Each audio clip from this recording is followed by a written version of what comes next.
marzo con el módulo 5, Compasión en la UCI con H. Este módulo lo va a presentar lo va a moderar el módulo un chico que promete en esto de la H, ¿sabes? Anoche nos dijo que quería colaborar, que tiene ciertas ideas que a mí personalmente me parece que pueden funcionar. Entonces, un poco friki, pero creo que podemos moldearlo. Entonces, a fuerza de copas y copas, anoche ya nos convenció, ya no nos conoce. Estoy hablando con Mami, con Ángela, y les vamos a dar una oportunidad, ¿vale? Cuando salgamos nos contáis qué tal lo ha hecho, por favor, queremos saber si se queda o no en el proyecto. ¿Vale? Se llama Gabriel de las Heras. Se llama Gavieras, ¿vale? Y bueno, Compasión en la UCI, lo hemos estado hablando antes, esto es así, una persona con conocimientos científicos pero sin habilidades humanas, entre ellas el arte de la compasión, empezando por la compasión por nosotros mismos, que es muy importante, no es nada. Así que nada, sin más os dejo con ellos y realmente va a ser increíble. Gracias. Bueno, buenas tardes a todos y muchas gracias por seguir aquí, presentes y conscientes. Para mí es siempre todos los años cuando pienso el programa, las jornadas y tal, siempre hay una mesa que digo, esta hay que meterla, ¿no? Y para mí esta es la mesa que hay que meter este año, ¿no? Porque probablemente para mucha gente sea quizás algo transgresor lo que se va a contar aquí. Y es curioso, ¿no?, que una cosa tan intrínseca a las personas sea transgresor, ¿no? Bueno, tenemos la suerte de que nos acompañan, pues probablemente vamos, yo es que les quiero mucho, entonces ¿qué voy a decir? Las personas que saben mucho de esto, ¿no? Tanto Gonzalo Brito, psicólogo, fue profe mío, profesor del curso del entrenamiento del cultivo de la compasión de la Universidad de Stanford, ¿no?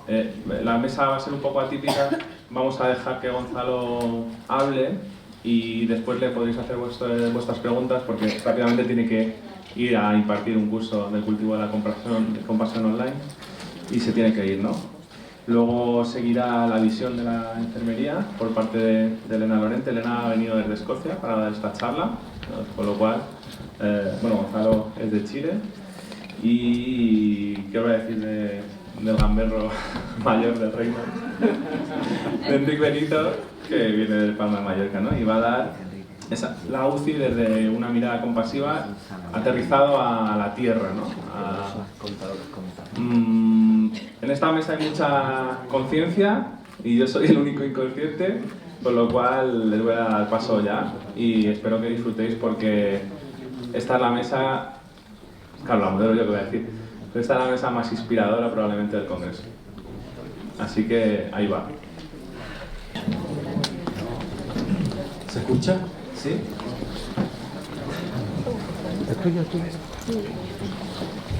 Bueno, buenas tardes. Gracias por estar aquí. Y gracias Gaby y el equipo organizador por generar este encuentro tan hermoso, tan inspirador. Yo llegué anoche y hoy día he estado con el corazón súper abierto. No soy de soltar muchas lágrimas y hoy día se me han salido muchísimas, ¿no? Así que muchas gracias por la inspiración y por el espacio humanizante que está generando. La verdad es que venir a hablar de compasión acá es como, ¿qué digo, no? La compasión está acá. De hecho, quizás podemos tomarnos 20 segundos para cobrar conciencia de la compasión que ya hay acá, en la elección de carrera profesional de cada uno, en lo que hacen el día a día, en su manera de servir, la cantidad de bondad, de entrega que hay en esta sala. Es como para decir, wow.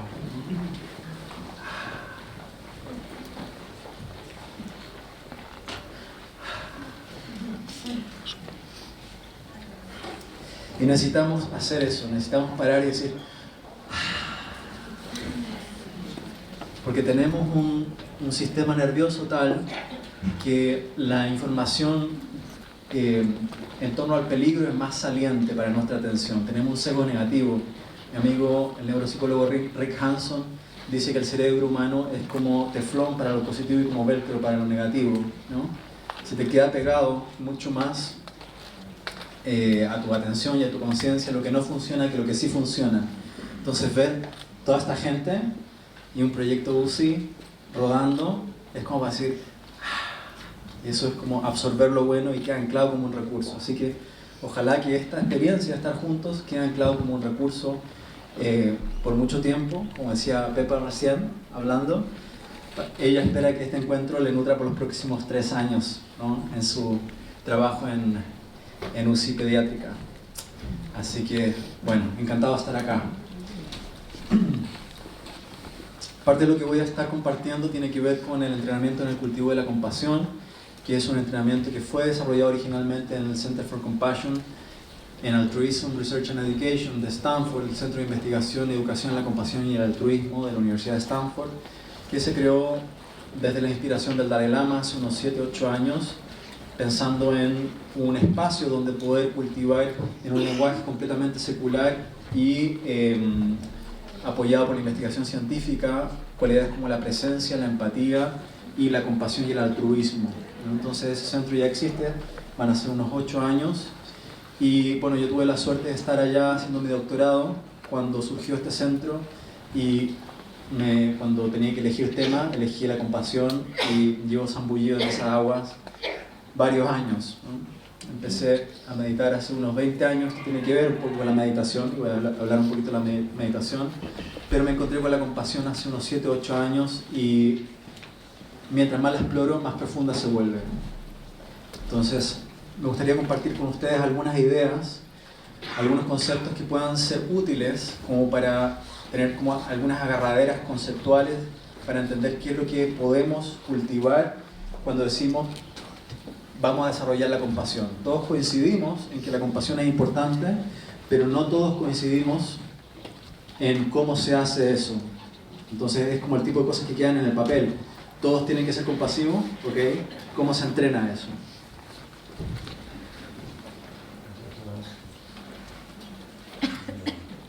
¿Entre otras funciones? ¿Se queda pegado? Bueno, no importa. Mientras se arregle yo voy a seguir porque tenemos el tiempo limitado. Entonces, ¿qué vamos a entender por compasión? La compasión es la sensibilidad o apertura al sufrimiento de uno mismo y de los demás. Cuando es de uno mismo hablamos de autocompasión, cuando es de los demás hablamos de compasión. Sensibilidad al sufrimiento más motivación auténtica a aliviarlo o prevenirlo. Entonces, soy consciente del sufrimiento, en vez de negarlo o de exagerarlo, lo veo tal cual es, más tengo la intención de hacer algo al respecto. Entonces la compasión es una respuesta frente al sufrimiento, una respuesta compleja, multitexturada al sufrimiento, y desde este punto de vista sería la respuesta más constructiva frente al sufrimiento. Es decir, lo más constructivo frente al sufrimiento es poder verlo y luego decir cuáles las herramientas que tengo, con los recursos que contamos, qué podemos hacer al respecto, ¿no? Entonces hay algunos momentos o componentes de la compasión que es útil ver. Por ejemplo, está el componente cognitivo, atencional, me doy cuenta de que existe sufrimiento.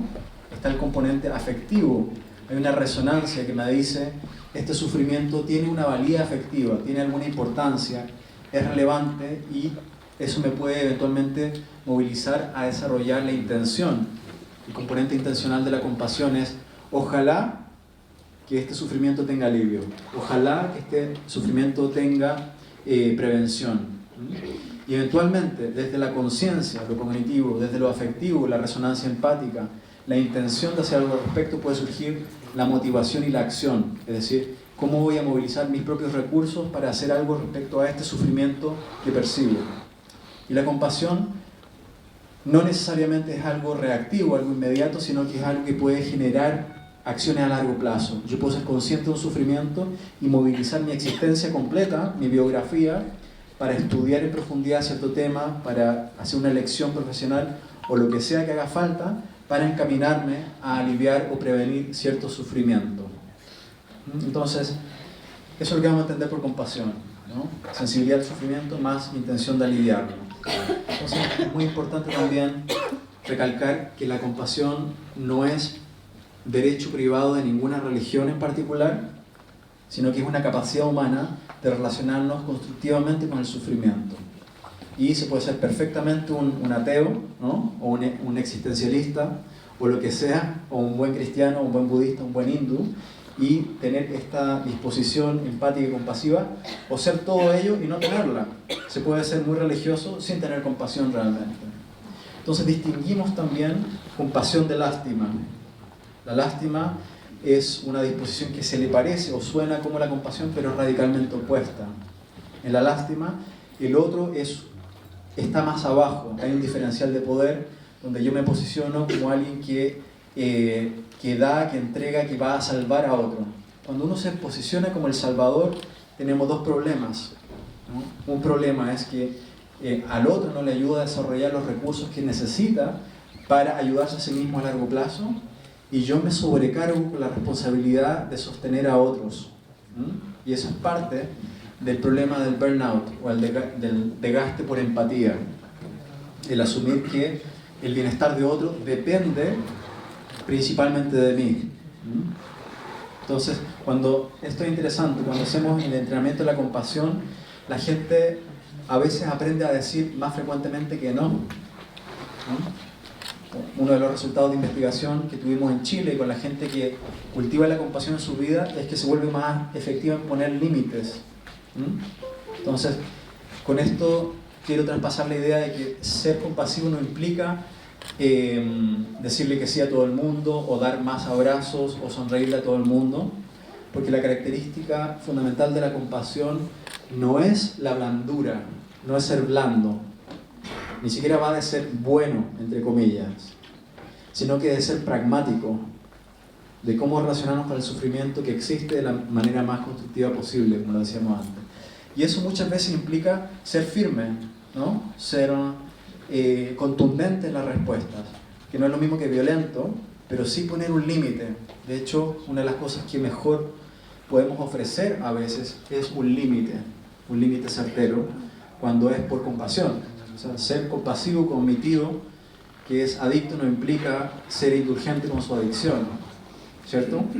Y ser compasivo con un paciente no significa siempre hacer lo que le dé la gana, sino que tener una visión qué es lo que va a ser mejor a mediano o largo plazo. Tal como con un hijo. A un hijo uno no le deja comer lo que quiera, sino que coma lo que necesita comer para desarrollarse plenamente. Entonces, esas son más o menos las coordenadas de qué es y qué no es la compasión. ¿Cómo vamos con eso? Perfecto. Bueno, fantástico. Ya puedes empezar. Vale. Estaba rellenando nada más. Bueno, muchas gracias.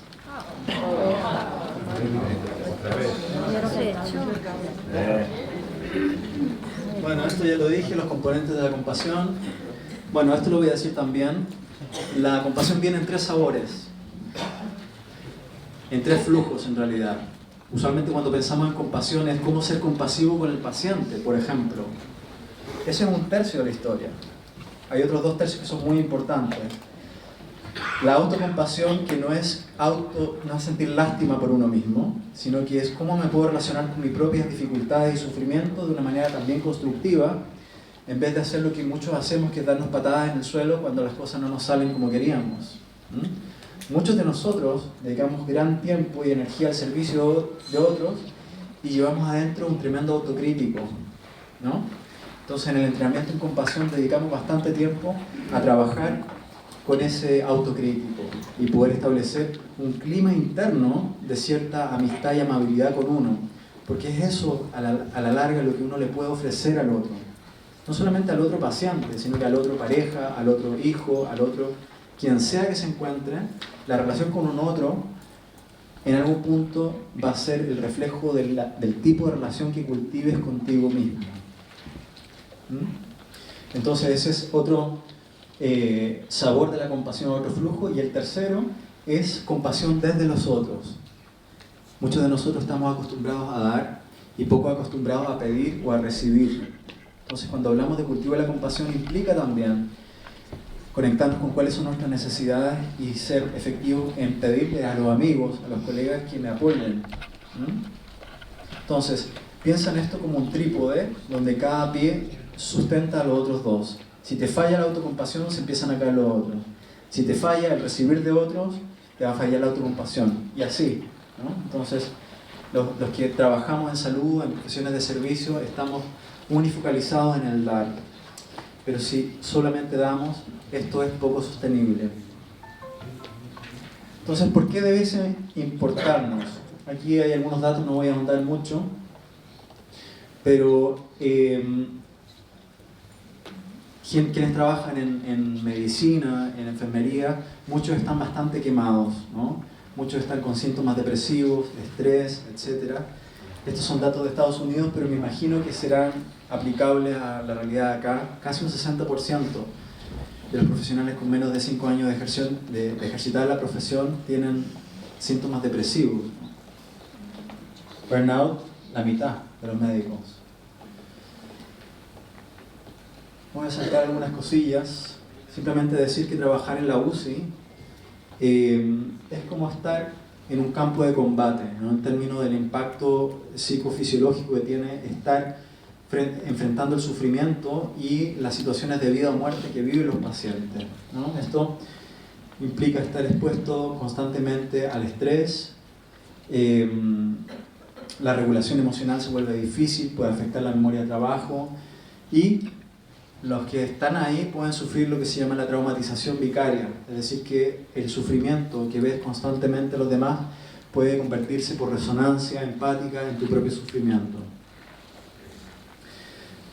Aquí quiero hacer una pequeña digresión para compartir algo que ustedes todos conocen, pero que se está investigando hace poco, que es la resiliencia vicaria. Y esto se refiere a la significación positiva, el crecimiento y las transformaciones de la experiencia del terapeuta que resulta de la exposición a la resiliencia de sus pacientes o de sus clientes. Es decir, no solamente tenemos traumatización vicaria, sino que cuando vemos que nuestros pacientes se recuperan, esto puede generar resiliencia en el propio profesional. Es decir, no están acá simplemente porque sean masoquistas, ¿no? Porque quieran estar expuestos a puro sufrimiento, sino que cuántas historias hay en vuestras vidas donde recuperan la fe en la fortaleza interior del ser humano, ¿no? Y eso te enseña sobre tu propia vida acerca de lo que tú eres capaz. Entonces, nuestros pacientes también nos inspiran, ¿sí? Y en ese sentido el trabajo, aunque sea durillo, puede ser un gozo.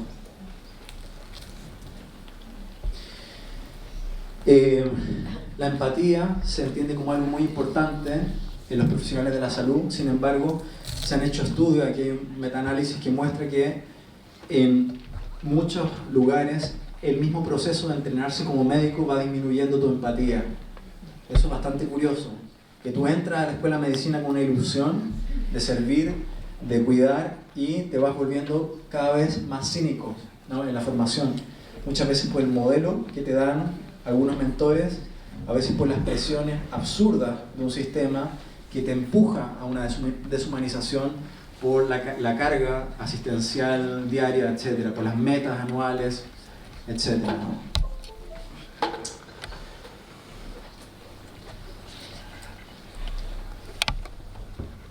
La compasión poco a poco está entrando al menos a nivel de papel en las políticas públicas, ¿no? En el sistema de salud inglés, por ejemplo, después de algunos estudios que se han hecho en los últimos años para analizar algunas tasas elevadas de mortandad en ciertos hospitales, se determinó que la falla principal era una falla de empatía y compasión en el sistema estructural del sistema.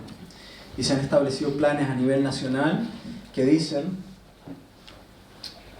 se recomienda que todos los profesionales de la salud sean entrenados en la compasión y que la compasión sea considerada y evaluada como una competencia central en proveedores de salud. Imagínense, un lineamiento de una política nacional donde la compasión debe estar en el centro, ¿no? Entonces, poco a poco se está hablando de la atención centrada en el paciente, ¿cierto? Acá también está, por lo menos a nivel nominal, ¿no? Luego, ¿cómo se baja eso en lo cotidiano eso ya es más complicado, ¿no? Y ahí es donde necesitamos empezar a pensar en entrenamientos. ¿Cómo andamos de tiempo? 6 minutos. No, tienes 6 minutos con 4. Ok, vale. Vale, muy bien. Entonces, cada persona con quien trabaja en el día a día, sean pacientes, sean tus colegas, tienen un sistema nervioso y tienen un cerebro tal como el tuyo, que viene con ciertas disposiciones o ciertos programas, dentro de los cuales están las emociones. Los seres humanos tenemos ciertas emociones que tienen que ver con la amenaza. Tenemos un sistema de amenaza, una parte de nosotros que está constantemente viendo por dónde pueden venir los peligros, y esa es la parte más prominente. Por eso decíamos que tenemos un sesgo negativo, vemos lo que puede salir mal. Y ese sistema genera emociones como la ira, la ansiedad, el temor, el miedo, etc. Típicamente los pacientes que están en una unidad de cuidados intensivos van a tener, porque precisamente están en una situación de vida o muerte. Entonces vamos a tener a gente al frente que tiene su sistema de amenaza activo, los familiares van a tener su sistema de amenaza activo.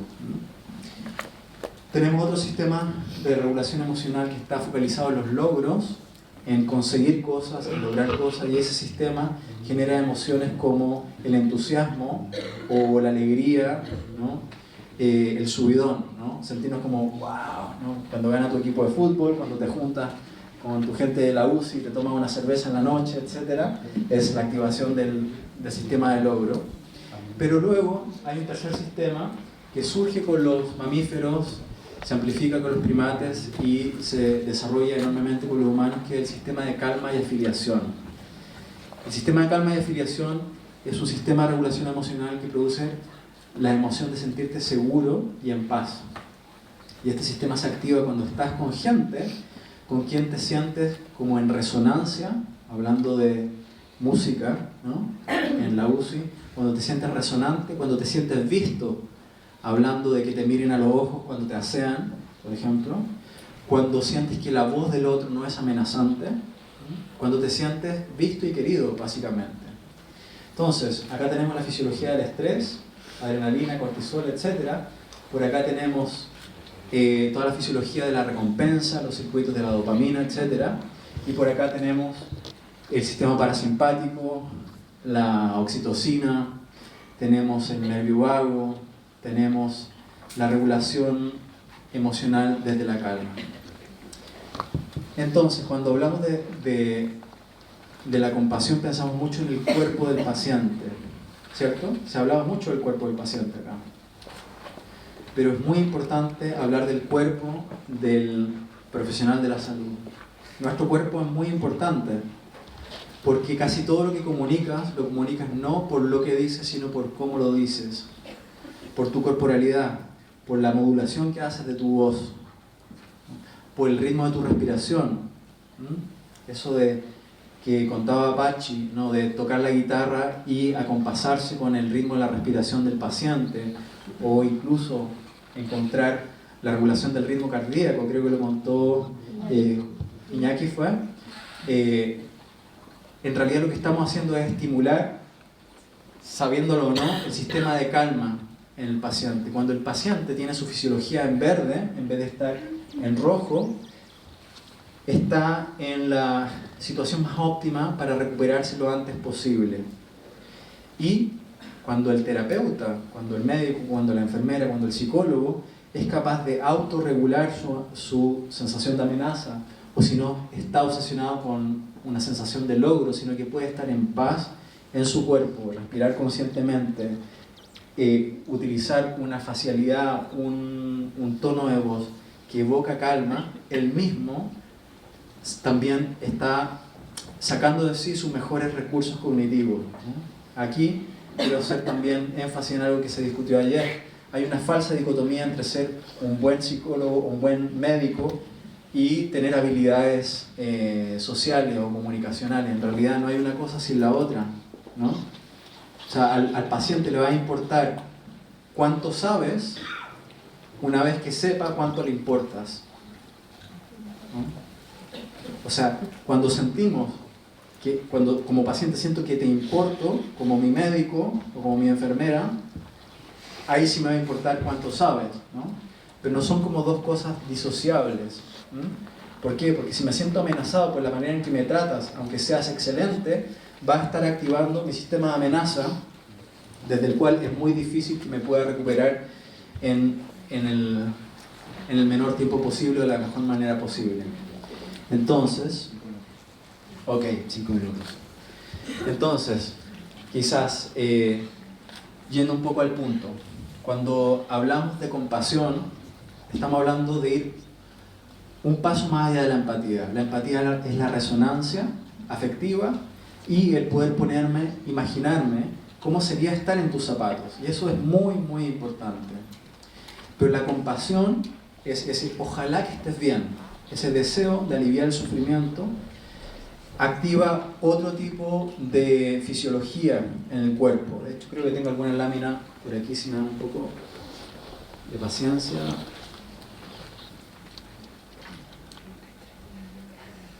Y un poco realista mi presentación, ¿no? Cuando estamos en la empatía por el dolor, que es la situación que ustedes enfrentan todos los días, se activan zonas como la corteza cingulada y la ínsula anterior, que tienen que ver con la empatía por el dolor precisamente. También se activa la amígdala en quien percibe ese dolor.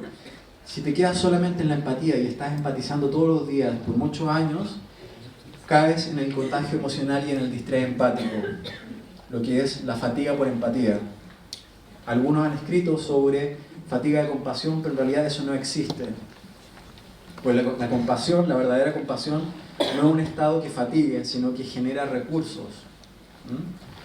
Cuando aquí hay un sujeto experimental, se llama Matthew Ricard, un doctor en biología molecular y un monje de la tradición budista tibetana. Cuando él está en el magneto y se ve en tiempo real la activación de las distintas zonas del cerebro, cuando Matthew hace empatía, se activa precisamente la ínsula y la corteza cingulada anterior. Pero cuando pasa a la compasión, es decir, enviar amor y el deseo que esté bien la otra persona, se activan otras zonas del cerebro. La corteza orbitofrontal medial, el estriato ventral, distintas áreas que tienen que ver con la sensación del amor, en particular del amor materno, el amor que cuida, ¿no?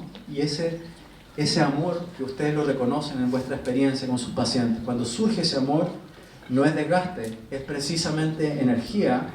¿Por qué? Porque me conecto con un sentido existencial y, por qué no decirlo para algunos de ustedes, quizás espiritual, de por qué diablos estoy haciendo esto con mi vida, por qué estoy trabajando lo que estoy trabajando, por qué me levanto cada mañana a hacer lo que hago.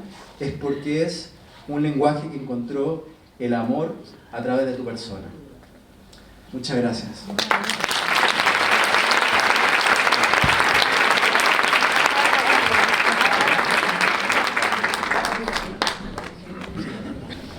Gonzalo, yo sé que no da tiempo a contar todo esto, pero muy breve y como sea posible, ¿nos puedes dar unas pinceladas de cómo se entrena la compasión?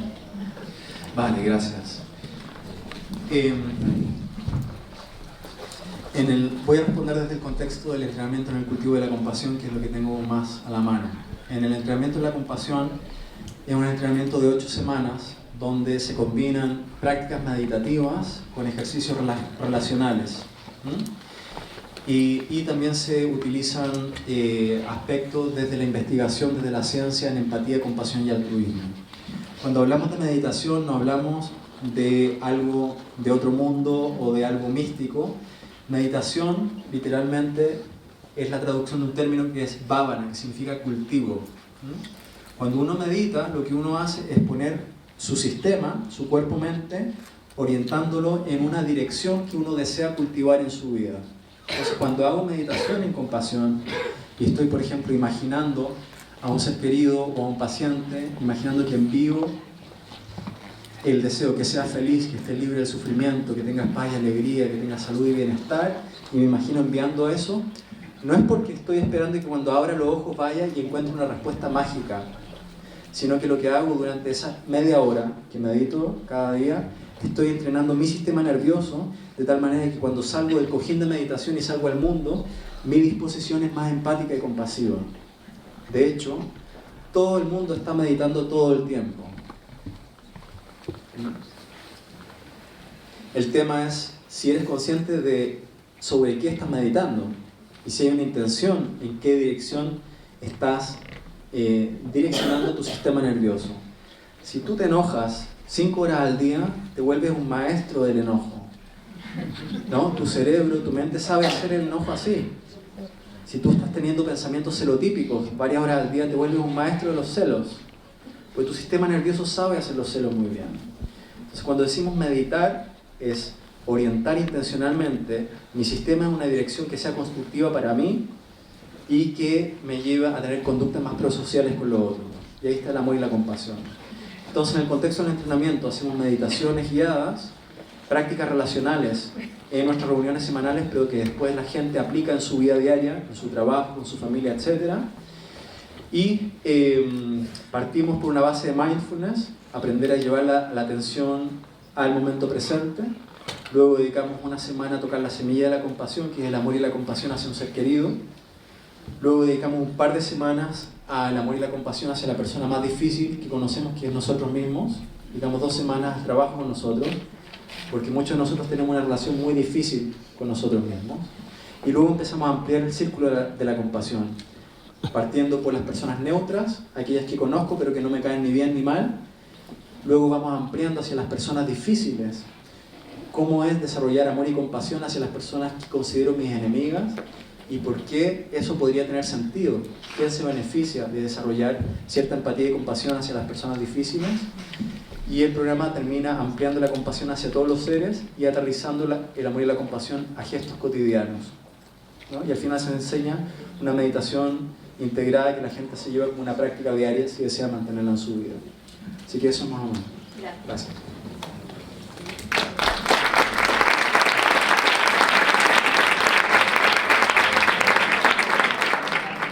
Bueno, Gonzalo está aquí porque 2 miembros del proyecto UCI hicimos el curso de cultivo de la compasión y nos parece que es una herramienta absolutamente fundamental y ojalá en el futuro cercano se enseñe en las escuelas, igual que, bueno, en las universidades, igual que se enseña RCP o otras cosas, ¿no? Y de hecho le lanzo el guante a Gonzalo para que el entrenamiento del cultivo de la compasión sea una herramienta que pueda ofertar el proyecto UCI dentro de su catálogo formativo.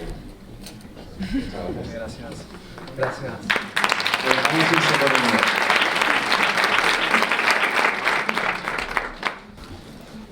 Buenas tardes, ¿cómo estáis? Es un placer para mí estar en Granada con vosotros y compartir estos 2 días tan intensos dedicados a la organización de la sanidad. Y estoy muy, muy agradecida por la oportunidad de estar aquí hablando sobre compasión y con personas tan expertas compartiendo mesa.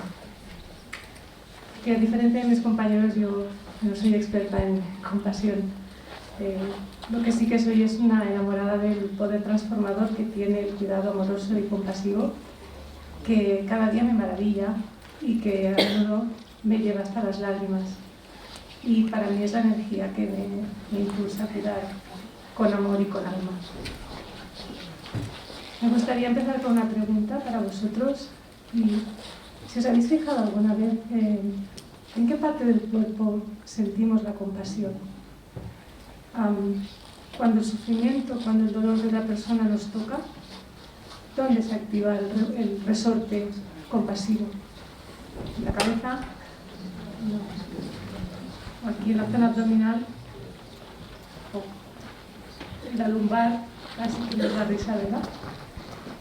Todos, sin excepción, sentimos la compasión en el corazón. Todos. Creo que no hay nadie aquí que lo sienta en otro lugar, ¿verdad? Si os fijáis, si nos fijamos, el sufrimiento de otro ser humano toca tu corazón y lo contrae, ¿verdad que sí? Decimos, se me encoge el corazón. E inmediatamente después, cuando tú te abres al sufrimiento de otra persona para aliviarlo, tu corazón se expande, se relaja. Nos conmovemos porque la verdadera compasión no solo es el sentimiento que nos toca, es también el impulso que nos activa y que nos moviliza a la acción. Las personas conectamos corazón con corazón, no hay otra manera. Es contracción y es relajación. Y para mí la compasión sigue el patrón armónico del movimiento del corazón y es un pulso creador de vida. Este pulso compasivo despierta lo que generalmente llamamos el deseo de ayudar, pero y yo no estoy de acuerdo con eso. Porque para mí lo que la auténtica compasión despierta es la voluntad de servicio. Y aunque la diferencia es muy sutil, para mí es crucial. Y es crucial porque el deseo nace del yo, nace del ego, y por mucho que nos duela, el ego es imperfecto y es limitado. Y ayudar pues implica una posición en la que de desigualdad entre el ayudado y yo, que estoy en una posición más favorecida, ayudo, es decir, estamos haciendo esto, ¿no? En cambio, la voluntad nace del ser, y el ser es nuestra verdadera esencia. Y a diferencia del ego, el ser es ilimitado. Y es desde el ser que nos reconocemos como iguales con los demás, y desde esa igualdad nos ponemos a su servicio como iguales. Y somos humildes cuando estamos un poquito menos pendientes de nosotros mismos y centramos nuestra atención en las necesidades de los demás. Es un camino de ida y vuelta, además, porque hoy mismo podemos ser nosotros los que necesitamos de otra persona, quizás esa misma persona, para que sea compasiva con nosotros. Porque ante el sufrimiento todos somos iguales, no hay jerarquías y no hay diferencias. Y eso es muy poderoso, porque la experiencia compasiva eleva el espíritu y es creadora de vida. La compasión es una experiencia que nos enriquece a todos, como decía Gonzalo, como dirá Enrique, como dirá Gaby, como todos hemos experimentado, porque todos aprendemos y todos crecemos cuando somos compasivos. Nuestro bienestar y el bienestar de los demás están relacionados, no hay otra. Dependen el uno del otro. Y en el momento en que somos realmente conscientes de eso, nos abrimos a la experiencia compasiva. Y lo más maravilloso de todo es que se contagia. Hay un momento en este viaje de vuelta, que es vivir, en que por fin nos damos cuenta de que nuestra alma está anudada a nuestro verdadero ser, a lo más profundo y a lo más auténtico que somos, sin las máscaras y sin las trampas del ego. Y os invito a que os fijéis en la naturaleza, en los árboles, concretamente. Los árboles son seres vivos inteligentes y que nos ocultan una parte de su belleza, las raíces, que son los que los anclan a la vida y por donde reciben el alimento y mucho más que eso. Las raíces de los árboles tejen una red neural que les interconecta, una red social que les permite comunicarse entre ellos, compartir información, apoyarse mientras crecen, compartir nutrientes con los árboles débiles, con los enfermos. Es decir, es una red de cuidados y protección. Hay un hilo invisible que nos une a todos y que nos une a todo. Y los seres humanos, que parece ser que somos tan inteligentes, deberíamos aprender de los árboles y cuidar nuestras raíces de amor, de bondad, de generosidad y de gratitud, que son las que nos anclan a la vida, que son las que nos nutren, nos interconectan, raíces que nos recuerdan que pertenecemos a algo más grande que nosotros mismos, que siempre, siempre nos abraza y nos sostiene. Deberíamos seguir el ejemplo de los árboles y crear redes solidarias y compasivas entre nosotros, no invisibles como las de ellos, sino bien visibles y bien tangibles, y basadas en el amor, que es el verdadero alimento del alma, porque el amor, más allá de ser un sentimiento, es una cualidad de energía y un estado de conciencia. Y las enfermeras, y ya entro en el corazón de la charla que va sobre enfermería, las enfermeras, que somos tantas en todo el mundo, pues deberíamos despertar ya, recuperar nuestro poder creador y hacerlo visible y creíble para nosotras mismas. Cuidamos y acompañamos a las personas a lo largo de todo su ciclo vital, tanto en la salud como en los procesos de desequilibrio que llamamos enfermedad. Sería maravilloso que las enfermeras fuéramos pioneras y creáramos programas de prevención de la enfermedad, de promoción y mantenimiento de la salud basados en la compasión, en la bondad y en el amor, que son tan curativos y que además han sido y son dos de los principios esenciales que nos caracterizan como profesión. Basta con dar un repaso a nuestra historia para comprobar que la compasión ha impregnado todas las etapas de la enfermería, ya desde un principio, cuando los cuidados estaban basados en la supervivencia y en el mantenimiento de la vida. Aunque hablar de compasión en enfermería tiene para algunos una connotación directa con la etapa más vocacional de la profesión, cuando los cuidados estaban en manos de las órdenes religiosas y aquellas mujeres con probablemente pocos conocimientos y con muchísima compasión hicieron un trabajo social impresionante, porque estuvieron aliviando el sufrimiento y el dolor de los lisiados, cuidando de los enfermos, atendiendo a viudos, atendiendo a huérfanos.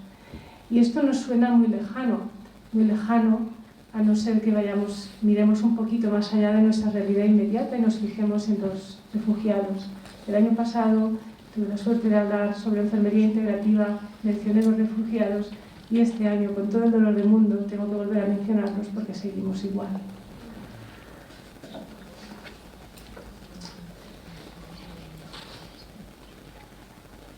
Y no me desvío del tema, aunque lo parezca. Siguiendo con nuestra historia y repasando el trabajo y los modelos de enfermería que nos proponen las teóricas desde Nightingale hasta la actualidad, pues nos damos cuenta de que la compasión está presente como parte esencial del cuidado, de forma explícita o de forma implícita. Sinceramente, creo que somos una profesión muy privilegiada, porque tenemos una gran riqueza. Nuestro cuerpo de conocimientos es tan rico, tan amplio, y está basado en las personas, en la salud y en la vida. Cada teórica aporta una filosofía del cuidado, toda una postura vital y un compromiso con las personas. Porque si algo nos distingue a las enfermeras es que nuestra profesión es esencialmente y profundamente holística y humanista. Y claro, a día de hoy, que ya estamos consolidadas como profesión, como ciencia propia y además como disciplina, sigue habiendo espacio para la compasión, sigue siendo una de las bases del cuidado. Pues la respuesta es un sí rotundo. Somos muy afortunados de ser contemporáneos de enfermeras muy potentes y que están vivas. Me refiero que no son teóricas de estas que consultamos en un libro de vez en cuando, sino que tenemos la suerte de contar con ellas, de impregnarnos de su sabiduría, que son además trabajadoras incansables, con edad suficiente para disfrutar de su retiro y que siguen ahí trabajando, inspirándonos, construyendo la profesión desde un modelo humano y compasivo, porque el compromiso que tienen es con la sociedad y con las personas. Y me refiero a enfermeras queridas como Mamen Seguridad.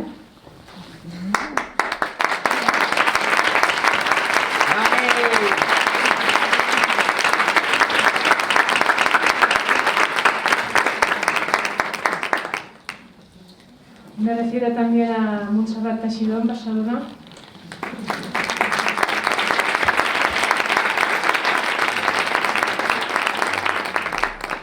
que ambas han dedicado toda su vida a la humanización de los cuidados.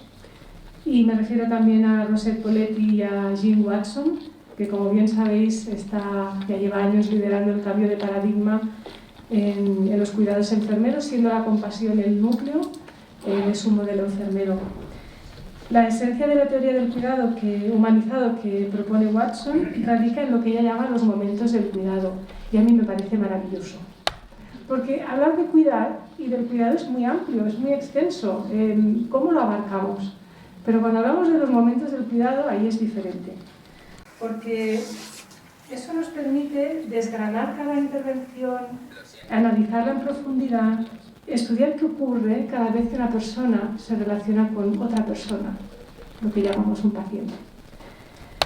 Y no solo la enfermera, como veréis es extrapolable a cualquier otro profesional de la salud, o no de la salud, también puede ser el administrativo, personal de limpieza, todas las personas que interactuamos. Watson destaca que cada momento del cuidado va a tener un impacto en el paciente, va a ser constructivo, va a ser destructivo. Lo que está claro es que no es neutro, no le va a dejar indiferente. Y este impacto, dice Watson además, que trasciende el espacio y el tiempo. Es decir, que una vez ha terminado la intervención, eso deja una resonancia en esa persona. Y eso es una gran responsabilidad, si lo pensamos, muchísimo. Y si además nos pasamos a pensar en ello un poquito más, nos damos cuenta de que esas huellas son también las que contribuyen a construir la imagen que tienen las personas en nuestra profesión. O sea que ahí también tenemos responsabilidad. Porque, como dice Watson, cada interacción, cada intervención, cada técnica, aunque tú la realices correctamente, y esto también se ha dicho a lo largo de las jornadas, exquisitamente, si está desprovista de atención y está desprovista de intención y de interés, pues es lo que el paciente va a percibir, no va a percibir otra cosa, y eso le va a dejar frustrado, porque todo el mundo necesitamos ser escuchados, todos necesitamos ser tenidos en cuenta y todos necesitamos ser tratados con humanidad. Es decir, que para cuidar bien tenemos que cuidar con alma, tenemos que poner el alma. Es la única manera de atravesar todas las capas de la persona que tenemos delante para tocar su alma. Esa es la única manera. Y es la única manera de que nuestros cuidados, además de efectivos, sean curativos y sean auténticos. ¿Cómo lo hacemos, verdad?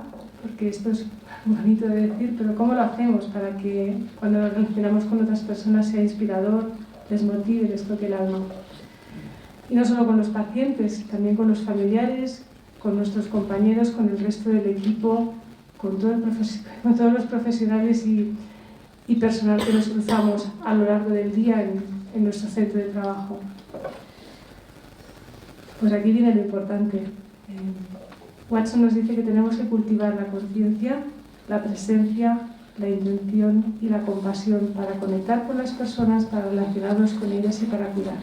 Casi nada, ¿eh?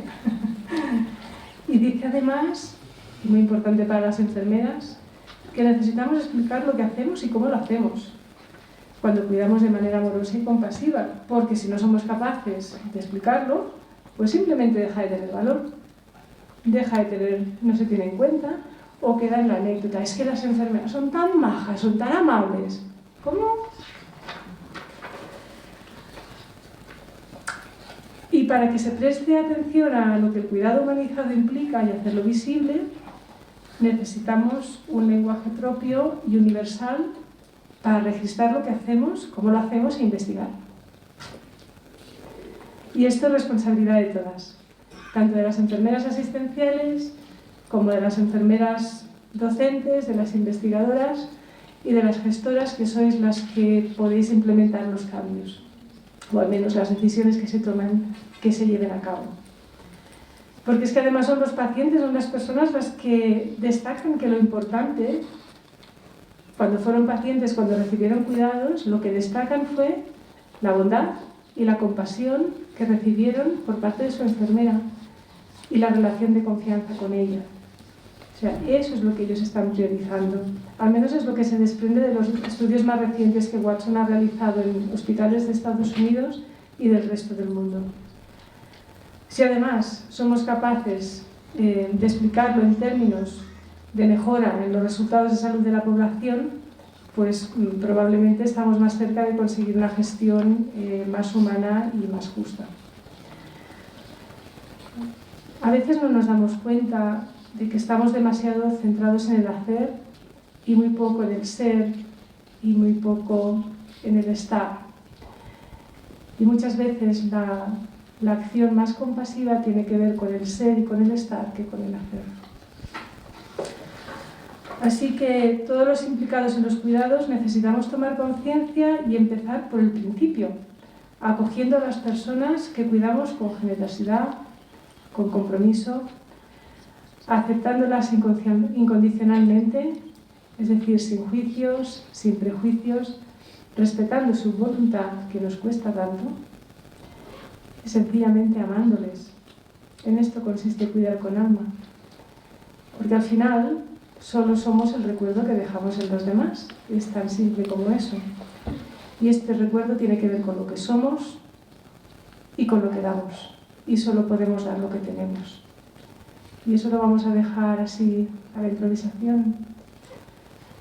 Cuidar es sagrado. Cuidar es sagrado. Y los instantes previos a cada interacción con las personas son sagrados y además son nuestros y son nuestra responsabilidad. Deberíamos prestarles más atención, deberíamos cuidarlos, prepararnos antes de entrar a un box, antes de entrar en una habitación. Tan sencillo como estar unos segundos en silencio, a solas, conscientes y atentos, centrados en nuestro punto de quietud y a partir de ahí establecer la relación. Y para que este momento consciente fluya de una manera natural, fácil, pues necesitamos, además de cuidarnos, entrenarnos, porque si no lo entrenamos, pues se olvida, como todo. Pero yo diría que hay que hacerlo sin esfuerzo, sin obligación, sin lucha, por el puro gusto, con entrega, con amor, con dedicación. Como cuidaríamos de nuestros hijos, de nuestra pareja, de nuestros mayores, de nuestro mejor amigo. Ser capaces de poner en nuestra lista de prioridades diaria, ¿me apetece? Quiero estar conmigo a solas un ratito, en silencio, sin hacer nada, solo estando, solo siendo, solo sintiendo, explorando qué pasa en mi interior, sin juzgarlo, con amabilidad y con compasión. Además de este tiempo de soledad tan necesario, desde aquí os lanzo una propuesta que espero que recojáis las enfermeras. En esta era de las múltiples conexiones, de lo virtual, de lo inmediato, pues os animo a ser transgresoras y a crear redes conscientes, compasivas, en el 1.0, que es donde pasan las cosas. Y os animo a crear espacios donde los profesionales, los pacientes, los familiares, todos juntos podamos compartir las inquietudes, las necesidades, mostrarnos vulnerables, mostrarnos sensibles, porque esa es la verdadera fortaleza. Yo me imagino grupos de personas creando redes conscientes, amorosas, solidarias y compasivas de acompañamiento, de escucha, de apoyo y de cuidado mutuo. Aquí lo dejo. Y es que somos muy afortunados, necesitamos despertar. Nuestro día a día está lleno de oportunidades para relacionarnos desde el amor y desde la compasión. Si observamos, si estamos atentos, cada día se presentan ante nosotros innumerables ocasiones para prevenir, evitar el sufrimiento de los demás, para anticiparnos incluso, y esa es la mayor expresión de compasión hacia otra persona. Y ya termino. La buena noticia es que estamos caminando en las primeras décadas del siglo XXI, un siglo en el que la evolución del ser humano se caracterizará por el desarrollo de las cualidades del alma, la gratitud, la generosidad, el amor y la compasión.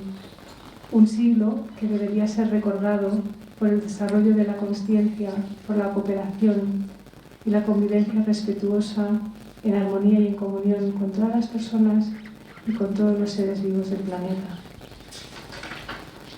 Ser más conscientes no nos hará mejores, no nos equivoquemos, nos va a hacer más responsables. Y esta mayor consciencia se verá reflejada en los pensamientos, en los sentimientos, en las acciones, en la manera de comprender la vida y de estar en el mundo. Creer, además de confiar, significa amar. Necesitamos creer en nosotros mismos, necesitamos creer en las personas, porque todos juntos, si creemos, Somos una energía inagotable para humanizar la sanidad y para humanizar la vida. Seamos luz. Muchas gracias.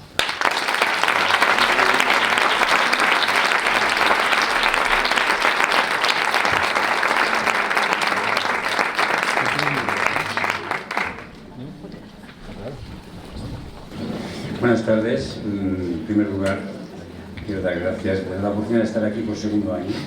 El primer año fue en Barcelona el año pasado y bueno, parece que conecté con vosotros, me sentí muy a gusto en ese entorno. Este año he disfrutado completamente las jornadas. Yo no, soy oncólogo clínico, hago paliativos, pero no había estado en ninguna reunión, no diría ni científica ni académica, humana, de la riqueza y de la generosidad que hay en esta sala. Por tanto, gracias. Ayer la mesa de pacientes fue realmente maravillosa. Me quedé impactado y yo pensé, te estás haciendo muy mayor porque estás llorando todo el rato. Luego comprobé que los demás también, o sea que muchas gracias por invitarme, por estar aquí. Y bueno,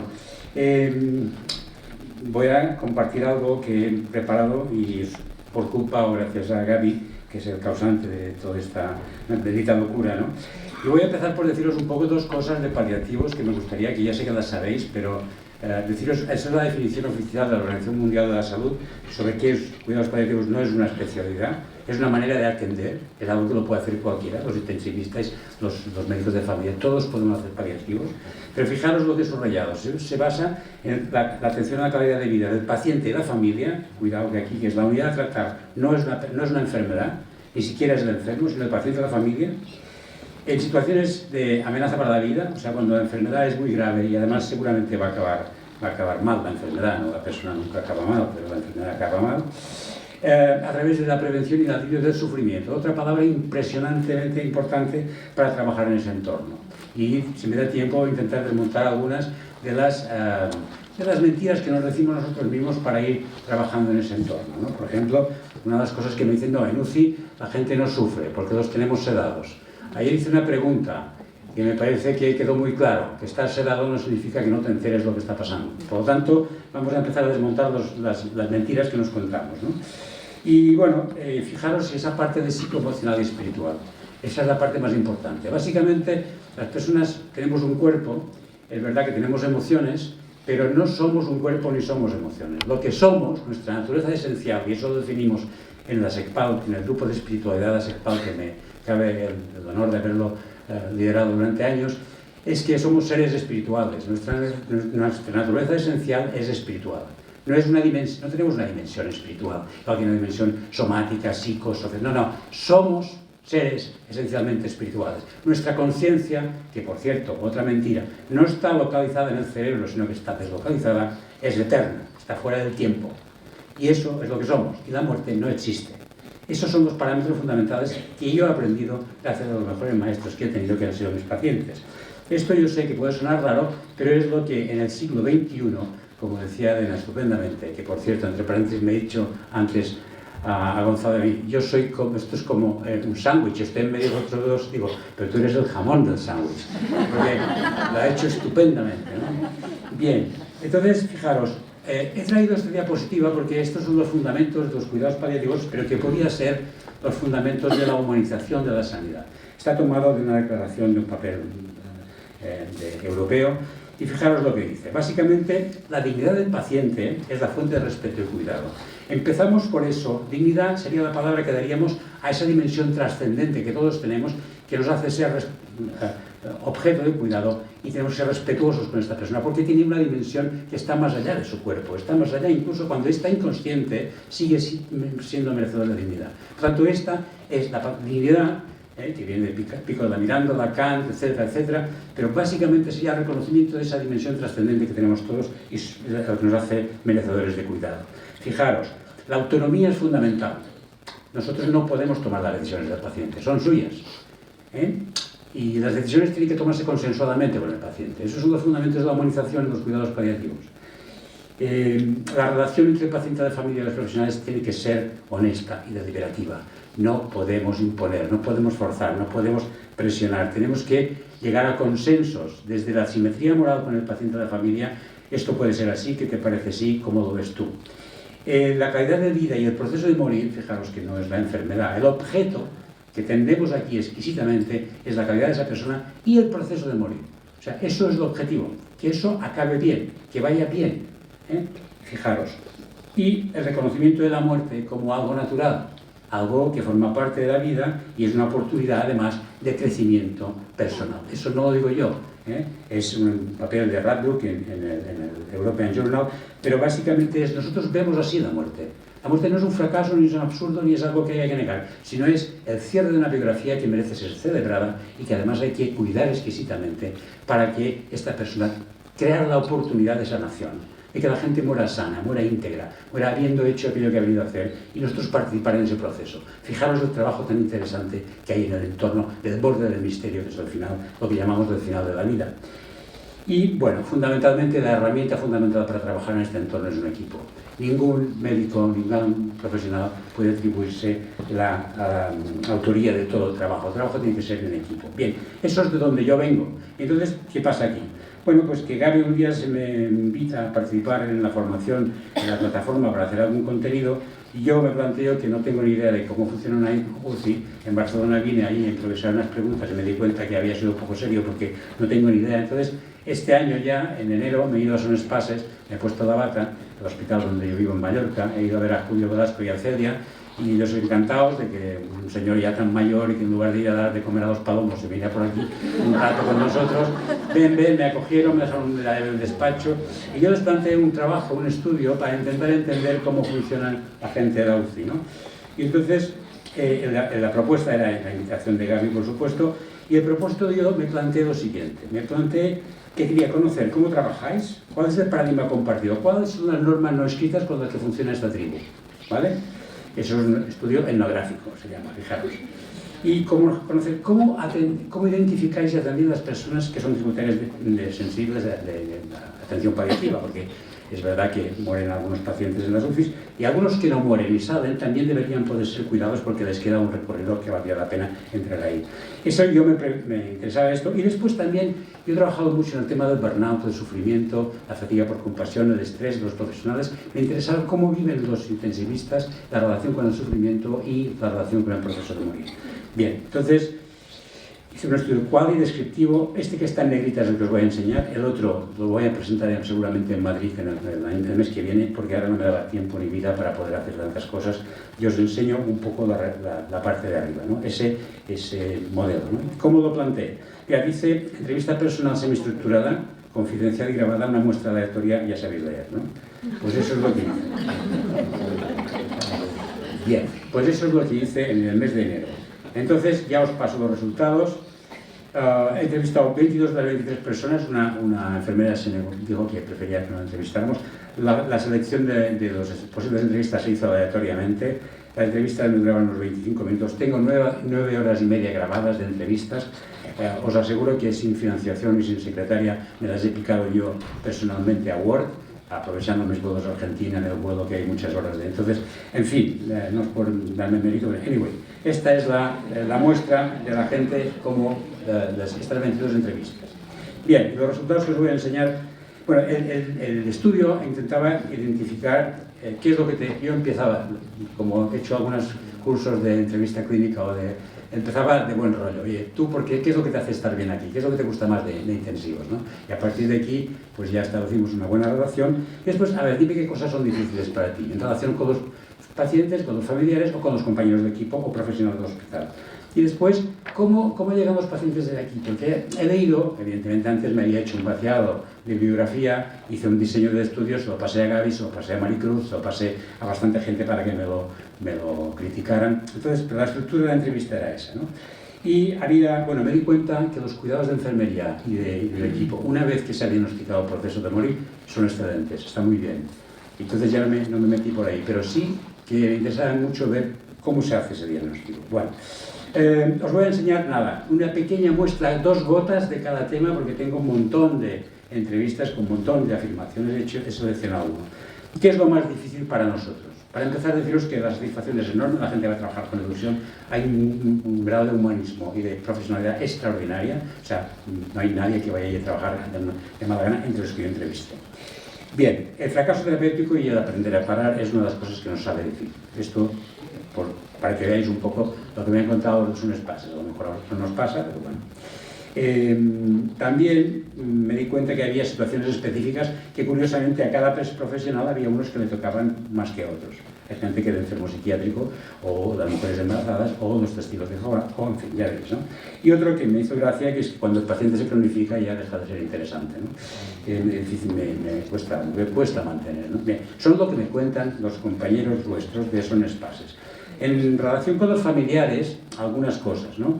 No saber hasta qué punto puedes informar, cuando, en fin, dificultad para gestión emocional, falta de tiempo y espacio. Había una serie de situaciones que yo mientras tanto iba haciendo preguntas y ellos me contestaban.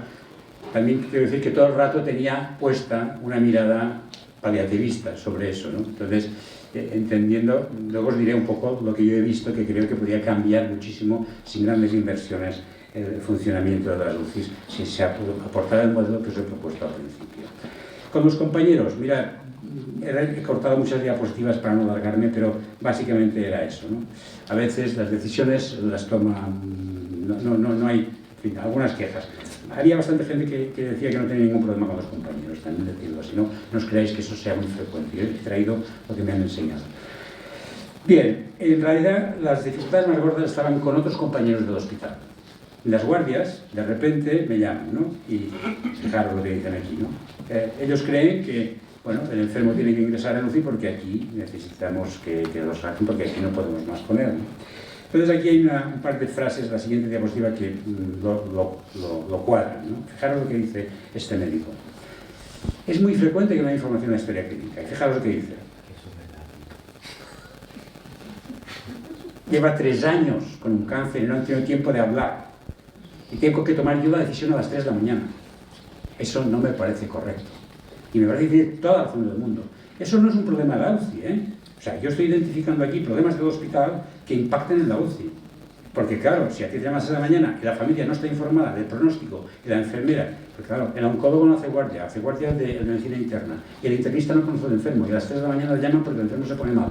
En la historia no sabe encontrar ahí una historia de información pronóstica, entonces llama a UCI. Y el intensivista, si tiene camas, pues a lo mejor acabará ingresando. Pero es una situación de violencia terrible por falta, ¿eh? Bien, luego haré unas propuestas. Haré algunas propuestas para ver cómo podemos trabajar eso, ¿no? A veces, fija esta otra afirmación de un compañero vuestro. No les han hablado claramente del pronóstico. Esto es tan frecuente que hace que haya tanta mentira en el hospital, tanta falta de información, que luego al final tenemos que correr en la UCI haciendo maravillas porque no han sido capaces ni honestos de hablar claramente con el paciente de la familia. Eso me parece terrible, ¿no? Y luego otra cosa de una enfermera que dice, bueno, sobre estos pacientes potencialmente paliativos, ¿no? Ellos ya se dan cuenta de que a veces... Fijaros que esto está hablando del conocimiento experto de enfermería, que intuitivamente ya sabe qué va a pasar con esta persona. Bueno, el otro tema era cómo diagnosticáis el proceso de morir, cómo os dais cuenta, porque los médicos no tratamos lo que no diagnosticamos, por lo tanto es fundamental que nos planteemos, y esto en la bibliografía hay bastante de información sobre cómo podemos... Entonces, eso es uno de los temas más difíciles. Yo entiendo que eso es muy complicado para vosotros porque además estáis proactivamente orientados a salvar, ¿no? A cuidar, a sacarlos de su malestar, ¿no?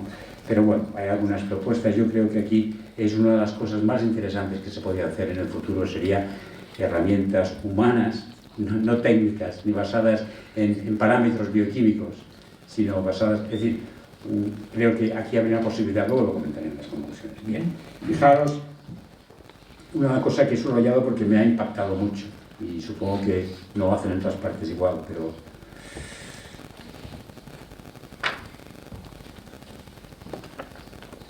hasta que no estamos todos de acuerdo, mientras haya uno que crea que se puede probar otro antibiótico, que no sé qué, y después estamos todos aguantando a que éste decida que se puede dejar de cosas.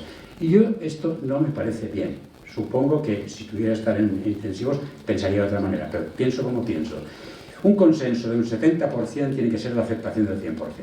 No puede ser que esté sufriendo un paciente de familia porque hay alguien que no lo acaba de ver bien. Esta es una opinión, luego en el debate me podéis poner a caldo si queréis, pero...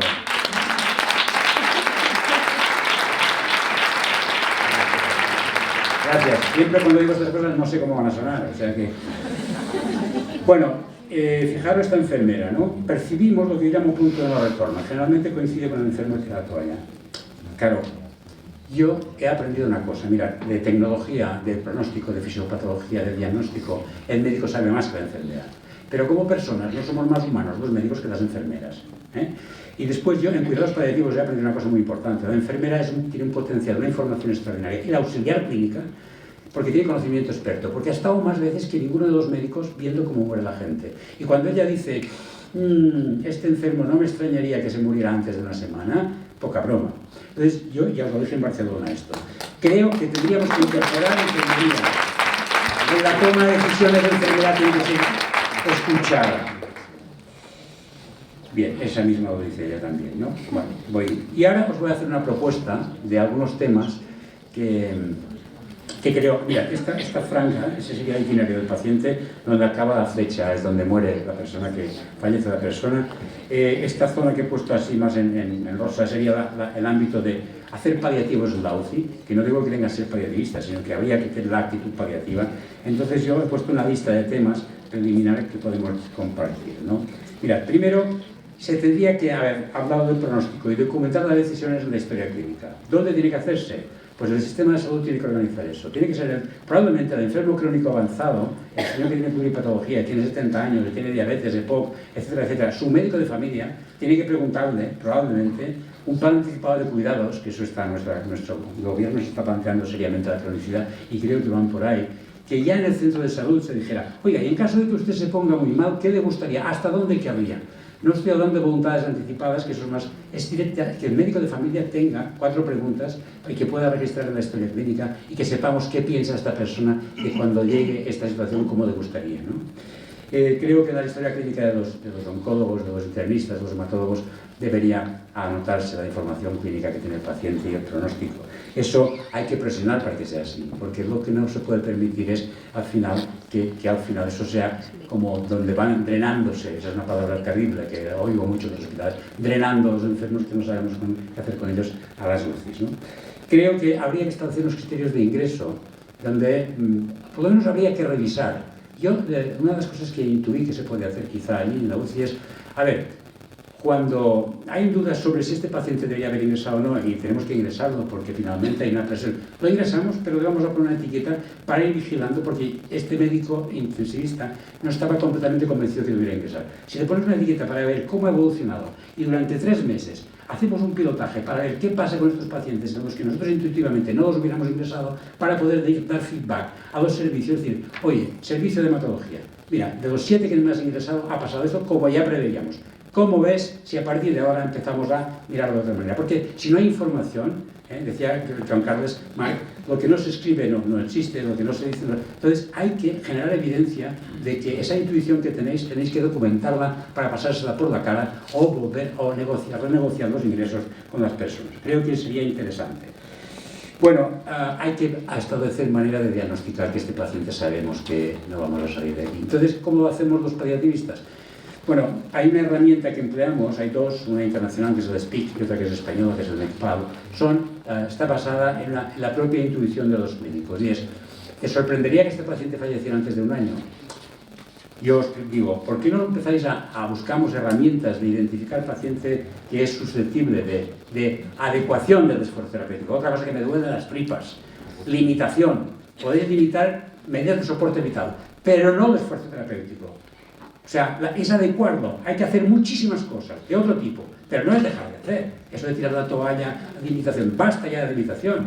Podéis limitar las medidas de soporte vital, de acuerdo, pero el esfuerzo terapéutico hay que intensificarlo con medidas de confort. Bien, el diagnóstico de final de vida es fundamental para poder decidir, a partir de aquí, vamos a empezar a hacer cuidados intensivos de confort.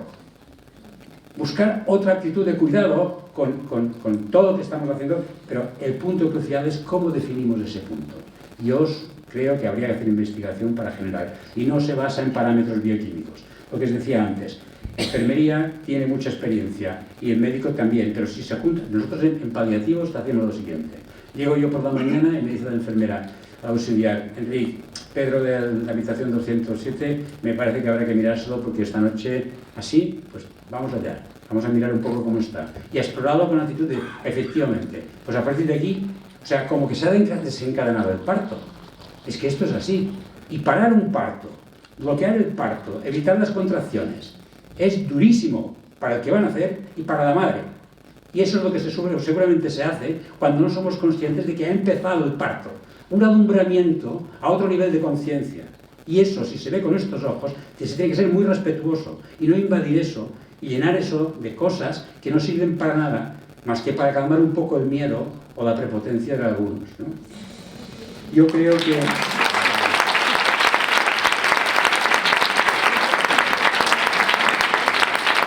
La toma de decisiones es muy duro, ya lo dije otra vez, me parece, y me repito. Antes lo ha dicho Gonzalo también, me parece extraordinariamente importante. Cuando tú te pones en el papel de Dios, haces el ridículo. Es decir, no puedes tomar decisiones y cargar con el problema del otro, porque tú te sientes sobrecargado. El principio del burnout, la fatiga, es esta situación. Por favor, vamos a tomar decisiones en equipo. ¿Dónde? Pues la última palabra la tiene que tener el médico. Estoy de acuerdo, pero el que firma el certificado y al que va a llamar al juez si hay algún problema. Pero es la última. Las otras todas las tenemos que decir entre todos. Y el consenso se llega a decisión por consenso. Y cuando todos estamos de acuerdo, el médico puede firmar o tal. Pero es muy importante decisiones en equipo, donde enfermería se ha tenido en cuenta, porque hay una sabiduría no utilizada. Hay un desperdicio terrible de sabiduría enfermera en las unidades de intensivos, por lo menos la que yo he visto. La familia. Voy a ir rápido. Y otra propuesta que yo creo que voy a ver si podemos ejecutar en Son Espases o llevar a cabo, que me parece bastante interesante, que intuitivamente, además, estamos de acuerdo con el jefe de servicio. Cuando hay 3 semanas de un paciente que no tiene cambios objetivable, eso no es nuestro, sino que la literatura también lo comenta, buscar la posibilidad de una unidad de cuidados intermedios. Esta unidad de cuidados intermedios, donde el enfermo puede ser, no es la planta, donde no lo vamos a mandar porque seguramente ahí no lo sabrán contener o controlar, pero ahí puede haber psicólogos, ahí puede haber enfermería experta, ahí puede haber cuidados paliativos, y ahí se puede cuidar a esa persona. Muy probablemente van a fallecer algunos de ellos, y es un lugar más adecuado quizá. Yo creo que esto por ahí es una de las propuestas que yo hago. Y fundamentalmente, vamos a ver, la comunicación en el equipo, la comunicación con la familia, atención a los conflictos, manejar bien los síntomas, y todo eso son herramientas de paliativos. Apoyar al paciente de la familia como unidad a tratar y acompañar la muerte. Y una, que no me la dejo para el final porque creo que es la más importante, que ha salido aquí, que eso la tenéis que reivindicar todos. Necesitáis psicólogos en las unidades de intensivos.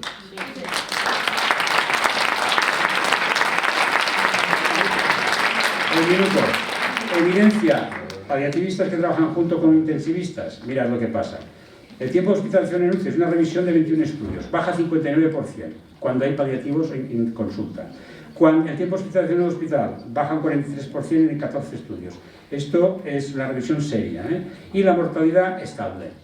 O sea, llamar a paliativo no significa que se van a morir más pronto, significa que si irán antes de la UCI y ocuparán menos camas en el hospital. Beneficios para la institución, evidentemente, para el paciente de la familia y beneficios para los profesionales, sin ninguna duda. Los profesionales vais a poder humanizar vuestras unidades si compañeros. Y para acabar, la última, es Jan Stewart, que es del delegado de la OMS en cuidados paliativos durante unos años, que dijo algo muy sencillo, pero que yo traí aquí para acabar, ¿no? Todos hemos nacido y vamos a morir, porque nos dará a los que se van de esta vida la misma ternura, los mismos cuidados, la misma atención que damos a los que llegan a ella, los recién nacidos. Muchas gracias.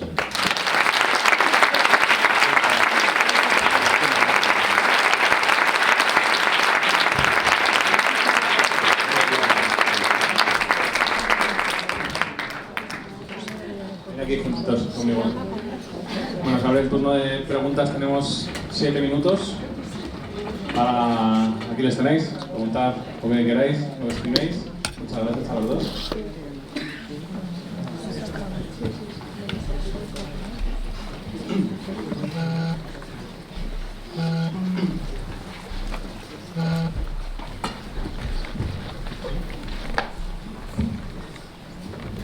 Buenas tardes.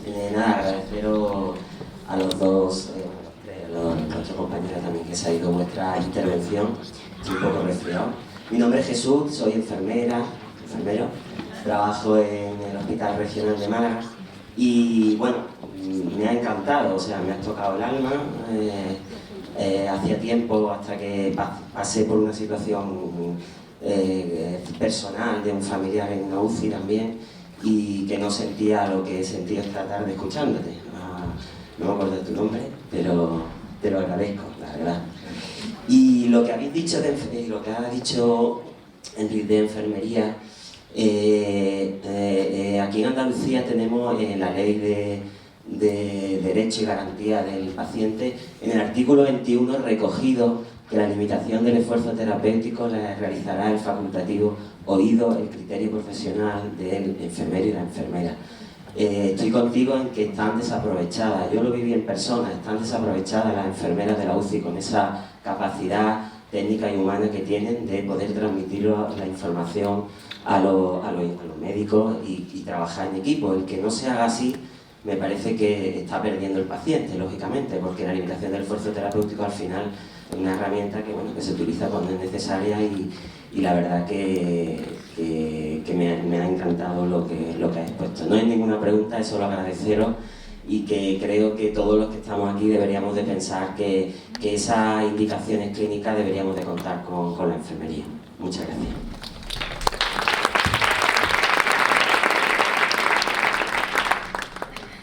Hola, buenas tardes. Yo también tengo la garganta tocada, debe ser de estar aquí rodeada de tantos intensivistas. Y nada, mi pregunta va dirigida, bueno, felicitaciones a todos los de la mesa, porque las actuaciones me parecen muy relevantes. Mi pregunta va dirigida a Elena Lorente, has dicho que el lenguaje de los cuidados hay que plasmarlo para que exista, que tenemos que registrarlo. Yo muchas veces en mi trabajo diario, en el quirófano, me pongo digo, ¿cómo escribo yo esto? Y tengo que poner unas cruces en los Nanda, Nick Knock, en un ordenador, que se me da la conexión a internet, y al final, a veces en observaciones de enfermería, pues las pongo a mi estilo. Y me gustaría saber si el lenguaje tiene que ser universal y llega a todos los ámbitos de enfermería, porque a mí, cuando me preguntan, ¿tú, Paloma, de dónde eres? Yo digo, yo soy enfermera del mundo. Pues como quiero que llegue a todos, ¿cómo nos aconsejan que registremos nuestros cuidados? Muchas gracias. No me atrevo a contestarte desde cómo te aconsejo yo, porque esto no lo digo yo, lo dice Watson, y Watson es doctora en enfermería muy grande y experta. Lo que sí que considero, y creo que soy la voz de muchas, es que el lenguaje ha de ser propio, ha de ser universal, ha de ser fácil y cómodo.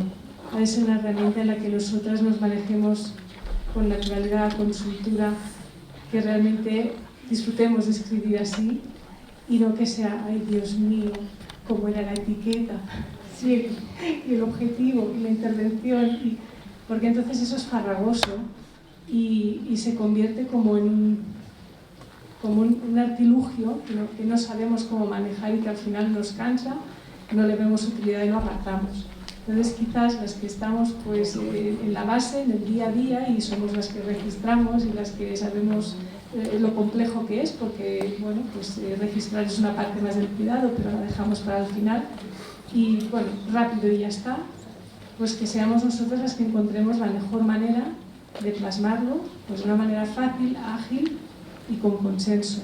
Y eso pues seguramente tiene que, o sea, nosotras tenemos que dar esa información pues, a las asociaciones, a los grupos que se encargan pues, de crear las etiquetas diagnósticas y el lenguaje enfermero, pero para que sea realmente útil y realista, ¿no? No una cosa que está ahí.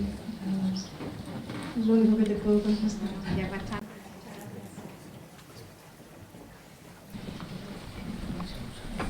Hola, aquí. Bueno, quería felicitaros tanto a Elena como a Enrique. Mi pregunta va dirigida a Enrique, ya que tenemos en común el tema de la oncología. Y quería que hablases de algo que está surgiendo ahora, del tema de los cuidados paliativos precoces en enfermos oncológicos. ¿Qué piensas tú y cómo lo ves o qué utilidad le encuentras? Sí, porque yo creo que sí que es un concepto nuevo que nos puede abrir la mente, ¿no? En los que estamos con enfermos oncológicos. Los cuidados paliativos empezaron con enfermos oncológicos, muchos de los pioneros en España somos oncólogos reciclados, a paliativos. Y esto ha producido un sesgo social de creer que paliativo era paciente oncológico, y además paciente terminal. O sea, paliativo es el paciente que ya no hay nada más que hacer. Cuando el oncólogo le dice que ya no hay más que hacer, o sea, después de la tercera o cuarta línea de quimioterapia, si tiene suerte, y si no tiene suerte, porque el oncólogo es de estos que pone quimioterapia hasta la capilla ardiente, pues ese no va a tener paliativos. Pues estos últimos días, estas últimas semanas, que conste que he hecho un trabajo de compasión con los oncólogos que me ha costado un montón y lo tengo superado. Pero esta última semana es del paciente con cáncer. No, mira, cualquier persona, la definición que ha dado la OMS es cualquier persona que tiene una situación amenazante para la vida, es decir, que va a morir, es tributaria de cuidados paliativos. ¿De acuerdo? Después, claro, el tema está en que los oncólogos estamos empezando a descubrir la posibilidad de tal. Yo creo que cuando una persona tiene, por ejemplo, ahí voy a hacer una referencia al New England. En un momento dado, New England publica un artículo sobre personas con cáncer de colon avanzadas, con metástasis diseminadas, y con cáncer de pulmón con metástasis. Es decir, dos enfermedades incurables las dos. Y les preguntan a los pacientes por qué están tomando la quimioterapia. ¿Sabéis qué dicen? El 67% de los que tienen cáncer de colon con metástasis dicen que es curativa. Y el 40 y tantos de los que tienen cáncer de pulmón. Hay una editorial del New England que dice, señores oncólogos, háganselo mirar, porque ustedes seguramente lo han explicado bien, pero ellos no han entendido nada. Quiero decir, la falta de honestidad en la comunicación pronóstica lleva a un ensañamiento que está creando un montón de sufrimiento al paciente y a la familia. Porque, fijaros, de lo único que sois propietarios, sois el tiempo que os queda antes de partir de aquí. Y si este tiempo os lo quitan engañándoos, haciéndoos creer que os vais a curar cuando no es verdad, os están haciendo una mala praxis. Entonces, cualquier oncólogo que está engañando a un paciente, diciendo que se va a curar cuando no es verdad, eso es mala praxis. Por lo tanto, es muy importante que el paciente se pueda adaptar al proceso, y para eso necesita tiempo e información honesta. Entonces, los paliativos, cuanto antes, mejor. Y paliativos no es propiedad de los que tenemos un máster en cuidados paliativos. Nosotros en Baleares hemos formado a todos los centros de salud, médicos y enfermeras, en formación intermedia en cuidados paliativos, porque el 60% de paciente tiene que ser tratado por su médico, su oncólogo, su neumólogo, su digestólogo. No hace falta llamar a de paliativos, excepto cuando es un caso complejo. O sea, hay unos niveles de, eso se llama shared care, es cuidados compartidos. O sea, el nivel básico lo tiene que tener el oncólogo, tiene que hacer cuidados paliativos de su paciente. No tiene que llamar al de paliativos si lo hace bien. Pasa que tiene un conflicto de intereses muy gordo. Me refiero al oncólogo químico, no a ti, que tú haces radioterapia. Entonces, claro, tiene que saber cuándo parar. Y eso siempre es muy difícil. Tengo que decir, en beneficio de los oncólogos, que yo durante mis años de oncólogo he hecho muchas veces eso. Cuando entrevistaba a los intensivistas, que son espases, para abrir el diálogo, les empezaba diciendo, yo como oncólogo cuando paraba de quimioterapia me daba cuenta siempre que había parado un par de meses más tarde, porque sé que parar siempre es difícil. Cuéntame tú cómo lo haces. Porque claro, tenía que entrar en un nivel de, ¿tienes permiso para contarme las canalladas que estás haciendo? Porque yo las he hecho también, o sea, yo no estoy libre de pecado, porque cuando tú crees que la alternativa es o quimio o muerte, y la muerte es un desastre, pones quimio. Y no te planteas siquiera decirle al enfermo que no haga otra cosa. Pero tú cuando descubres que la muerte no existe, y que es un alumbramiento, y que es una oportunidad extraordinaria de aprender y de crecer, de despedirse de saber eso, dices, ¿qué estoy haciendo? ¿Qué he estado haciendo tantos años? Entonces, el mensaje es que la gente descubra esto que estoy diciendo, que el final de la vida es el borde mismo del misterio, es una oportunidad extraordinaria de aprender un montón, de cuidar eso de forma exquisita, te hace más humano, y sobre todo te hace perder el miedo a la muerte. Y si no te da miedo a la muerte, ya no te da miedo ni el gerente, ni... Gaby le da miedo porque tiene el reloj en la mano y creo que va. Gracias. Bueno, vamos a terminar aquí la mesa, el último módulo de las jornadas. Muchas gracias, Enrique, muchas gracias, Elena. Y yo creo que se merece un aplauso.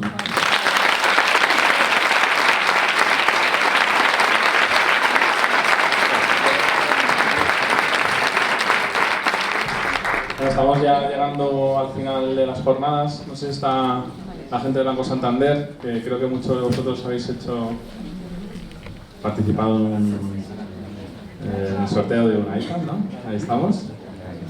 Y bueno, pues vamos a terminar casi la jornada desde el punto de vista de los patrocinios con esto, ¿no? Entonces vamos a editar otra Magna Gente. Hoy nos ha tocado hacer esto, ¿no?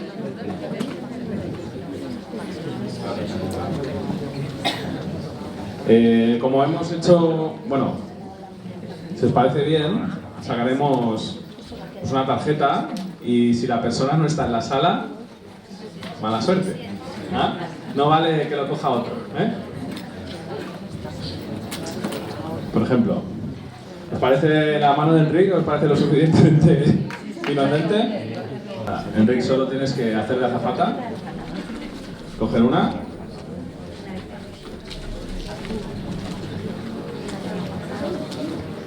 Tengo sensibilidad en la punta de los dedos, estoy leyendo, ¿eh? Tengo sensibilidad en la punta de los dedos, estoy leyendo. Mar García Espinosa. Está en la sala.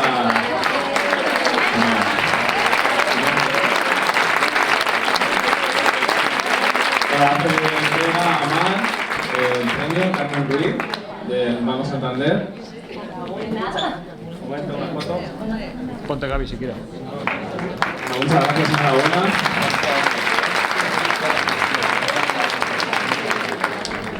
Y vamos a pasar a la ceremonia de la entrega de premios, los primeros premios Pablo Raez, a las mejores comunicaciones científicas, y yo me voy. Hola, soy Pablo Raez y bueno, hago este vídeo porque quiero hacer ver a todo el mundo que las personas que padecen algún tipo de enfermedad no son solo unos simples pacientes que están pasando una enfermedad, son seres humanos, son personas, son mucho más que pacientes. Son personas que, como yo, tienen sus hobbies, sus pasiones. Mis hobbies y pasiones, por ejemplo, son el deporte, disfrutar de mi familia, estar tranquilo, el cine, por lo que soy más que un paciente que está en una cama sufriendo o superando cualquier tipo de enfermedad. Por lo que quiero hacer cambiar el concepto de que simplemente somos unos pacientes y que todo el mundo entienda que cualquiera puede ser un paciente en algún momento de su vida y nunca querrá que lo tomen como un enfermo. Así que solo puedo decir que seamos más humanos y que siempre estemos fuertes. Un gran abrazo a todos.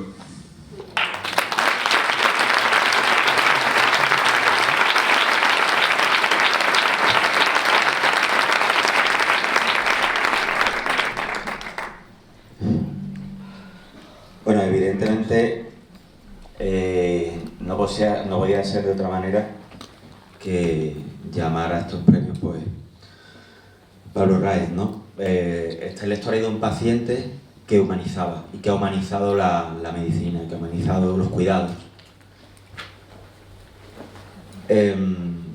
Y tenía que estar aquí presente con nosotros. Los premios, tenemos un premio a la comunicación en formato póster y un premio a la comunicación oral.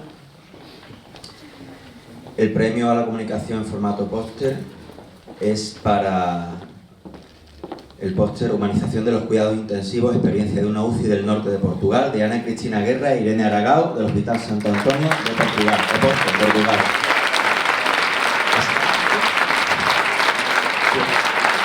Lo entrega Pepe Sánchez, secretario provincial del SAPSE Granada. Consta de 2 inscripciones para la jornada del año que viene y de un botiquín que está aquí. 2 botiquines.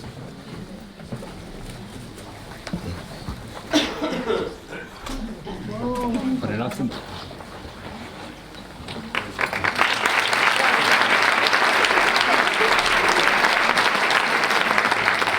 Eu vou falar em portunhol muito curto, pero eu quero agradecer a todos a oportunidade de ter estado aqui, de compartilhar estes momentos todos e de vos dizer que é muito importante compreender que há mais gente que pensa que a compaixão é possível, porque o mundo hoje não é de compaixão. O mundo hoje não é com compaixão. Todos os dias nós abrimos a televisão, não há compaixão nenhuma. E eu penso que é muito bom que a gente simples e que trabalha com a gente sente isso. Graças a todos.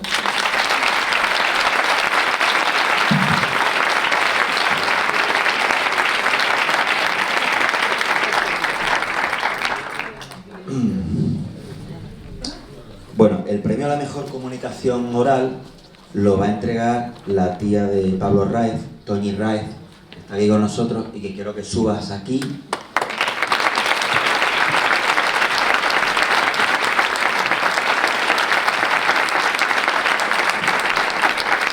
Y antes de entregarlo me gustaría que dijera algo. Bueno, pues ante todo daros las gracias a todos en nombre de mi hermano en especial, porque él no ha podido estar hoy aquí. Y sobre todo pues agradecer que se hagan este tipo de congresos. En nombre de la familia quiero decirlo, para que el cuidado a los enfermos terminales o no terminales pues sea lo más humano posible y que siempre haya pues una conexión entre enfermo y paciente, que era lo que Pablo quería y lo que él tuvo la oportunidad de disfrutar, entre comillas, porque un disfrute en esas circunstancias no es, pero sobre todo agradecer a la familia que hayan tenido esa atención con él.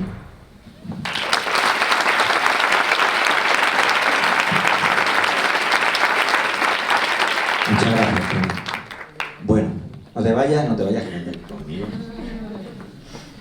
Vale, el premio a la mejor comunicación oral, que tiene 2 inscripciones para el año que viene y 2 botiquines, para las 2 inscripciones para las jornadas del año que viene, es para Una mirada al corazón de la UCI.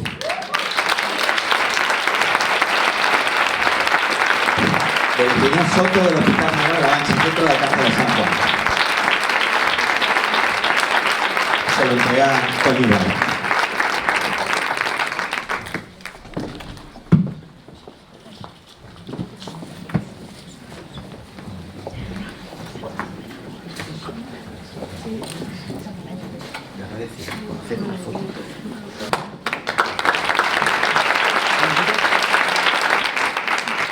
Bueno, ¿quién quiere decir algo? Empieza, venga. Bueno, pues no sé si voy a ser capaz de hablar, pero bueno. Gracias porque este es el resultado de todo un año de trabajo y porque fue hecho por y para nuestros pacientes, por sus familias y creo que nos va a servir de ayuda porque tenemos muchas trabas para esto en lo que estamos luchando, que es la humanización, trabas de dirección, trabas por todos lados. Y con este premio en la mano, creo que vamos a poder ganar.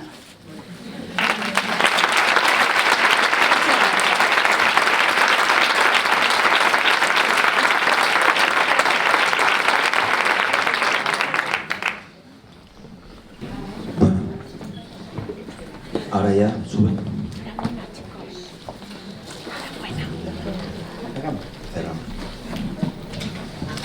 Hola de nuevo. Ayer, si recordáis la primera vez que nos vimos por aquí, hacía una pregunta que tenía 3 respuestas. Bien, mal o regular. Añadimos una última respuesta, cansadísimos. ¿Cómo estáis? Bien. Bueno, entonces podemos seguir hasta mañana si queréis, ¿no? Bueno, pues a mí me ha tocado deciros hasta luego, porque no vamos a decir adiós, porque creemos que tenemos muchas cosas que hacer todavía, ¿no? Fijaros, ya el año pasado en Barcelona hablábamos de una burbuja que pensábamos que se creaba, a la que nos subíamos todos durante 2 días y que nos mantenía un poco alejados de la realidad, ¿no? No sé si vosotros lo habéis experimentado, pero yo de nuevo este año he vuelto a sentir que me subía en esa burbuja, que nos ha elevado un poquito, hemos visto las cosas de una perspectiva diferente y de nuevo ha ocurrido que aquí nadie sabe quién es médico, quién es enfermera, quién es paciente, quién es familiar, quién es fontanero, quién es psicólogo. Somos un grupo de personas porque estamos hablando de una serie de cosas que nos interesan y eso ha sido lo que nos ha unido, ¿no? Nos hemos parado de lo que estábamos haciendo cada uno de nosotros, nuestra actividad habitual la hemos paralizado para venirnos a hablar de humanización. Y creo que tenemos que poner en valor lo que eso significa. Y tenemos que poner en valor que eso nos hace reconsiderar qué es lo que hacemos todos los días. Y si vamos a trabajar a unidades como esta, pues para anotar unas constantes en una gráfica, para hacer unos cambios posturales, un aseo, terminar el turno, irnos a nuestras casas, pues si esto tiene algún contenido más, ¿no? Yo creo que todos los que estamos aquí salimos convencidos de que hay bastante más contenido, ¿no? Y probablemente todo lo que hemos estado hablando durante estos días nos haga evaluar en qué punto nos encontramos cada uno de nosotros en nuestra unidad de cuidado intensivo, en qué nivel de humanización. En el proyecto estamos trabajando en algo parecido a eso, en poder medir de una forma lo más objetivamente posible en qué nivel de humanización nos encontramos. Si alguno se encuentra en el nivel que estáis señalados, lo tiene un poco complicado, pero también creo que nos llevamos todos el ánimo suficiente como para hacer que las cosas se transformen y cambien a partir del próximo día que volvamos. Y el próximo día que volvamos volveremos con una actitud parecida a esta, ¿no? Empezando de nuevo el día, empezando nuestro trabajo como si lo inventáramos nosotros y recogiendo las semillas que se han plantado en este encuentro que estamos celebrando. ¿Alguien sabe lo que significa esto? Yo estoy convencido de que hay una persona aquí que sí sabe lo que significa. Hola. ¿Qué significa? Si es posible, ¿por qué no? Si es posible, ¿por qué no? Pues si es posible todo lo que hemos visto que se hace aquí, ¿por qué no lo intentamos? Eso lo lleva Marisol tatuado en su brazo y yo creo que nos puede inspirar. Será difícil que lo transcribamos con la misma ortografía, pero si nos quedamos con la idea ya es suficiente, ¿no? Fijaros que vais a volver a vuestra unidad y os vais a encontrar con distintas situaciones. Y os vais a encontrar con compañeros que cuando le contéis lo que habéis estado haciendo aquí, lo capten a la primera y que no hace falta, o sea, cuando le contéis, mira que vengo de las terceras jornadas del proyecto UCI, que se ha hablado, no me cuentes más, que yo ya sé de qué va eso y me uno a ti. Otros tardarán un poquito más en aceptarlo, otros bastante más, y otros serán piedras en el camino. Me imagino que ahora todos estamos identificando claramente a alguna persona o algún elemento que en determinados momentos puede actuar como piedra en nuestra unidad o en nuestros propósitos. ¿Qué hacemos cuando tenemos una piedra en el zapato? Nos quitamos, nos ponemos el zapato de nuevo y seguimos caminando. Pues probablemente eso es lo que tengamos que hacer, y a algunos les contaremos nuestros planes, a otros trataremos de convencerlos y a otros simplemente le cambiaremos las reglas, porque hay gente que funciona y funciona a la perfección marcándole unas reglas y unas normas, ¿no? De hecho, en mi unidad el control de la visita lo lleva un celador y este hombre se toma tan en serio su trabajo que parece un guardia civil en vez de un celador. Si hay que pasar a 2 por paciente, pues pasa 2 por paciente y se pelea con el gerente si viene y es el tercero, ¿no? En definitiva, si a esa persona le cambiamos la regla y le decimos que son 3 por paciente, pues la va a cumplir exactamente igual de bien que la estaba cumpliendo antes. Y a veces también tenemos que recurrir a alguna estrategia pues que usamos en otros ámbitos que también en esto nos pueden resultar útiles. Un ejemplo.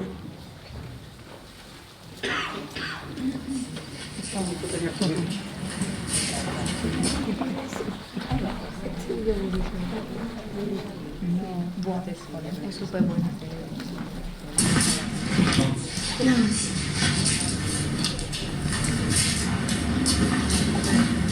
Vamos caminando. Vamos caminando. ¿Caminando? No. No. No. Sí. Bueno, no, vamos. Pues nada, si tenemos que tirar de esos recursos, tiramos y sin problemas, ¿no? En definitiva, todos los que estamos aquí nos llevamos algunas semillitas. Yo os pediría que esas semillitas las guardarais con bastante intención, ¿no? Yo tengo que pedirle disculpas a Marcelo porque me había encargado una semilla de un orníspero y no he podido traérsela porque no me acordaba. Los dos. Ha sido un poco cachondo, ¿no? Porque estábamos allí hablando y de pronto pasa una mujer con un racimo de un orníspero y en ese momento a mí me ha venido el fly y digo, coño, el orníspero de Marcelo. Me vuelvo y me encuentro a Marcelo de frente. Digo, no tengo escapatoria, ¿no? Así que hemos quedado para que le dé la semilla del orníspero. Esa la va a plantar, la va a cuidar y nosotros igual, las semillas que nos llevamos de aquí, las plantamos, las regaremos y las cuidaremos con el mero. Conclusiones. Esta mañana desayunando con Gaby me decía, tío, ¿tú vas a hacer las conclusiones de la jornada? Y yo decía, bueno, pero ¿qué conclusiones? Y me dice, total, que no hay conclusiones, ¿no? Pues no. Realmente creo que es difícil que saquemos conclusiones, porque se sacan conclusiones de algo que ha terminado. Pero algo que ha empezado aquí y que no ha terminado, pues difícilmente nos podremos plantear conclusiones, ¿no? A modo de flash, yo sí tomaría algunas de pitoritas de lo que aquí se ha visto y se ha hablado, ¿no? Lo interesante sería que esas pildoritas las juntáramos todas, las metiéramos en una sola cápsula y nos las lleváramos. Y se las repartiéramos a todos nuestros compañeros y trasladáramos todo lo que hemos vivido aquí en esa cápsula de humanización que nos llevaríamos de esta jornada, ¿no? Eso no lo vamos a conseguir, por lo tanto nos toca darle un poquito a la lengua. Y fijaros, aquí hemos hecho algunas cosas, pero aparte de hacer cosas, también hemos dicho, también hemos pensado, y creo que no hay ninguna duda de que también hemos sentido algunas, ¿verdad?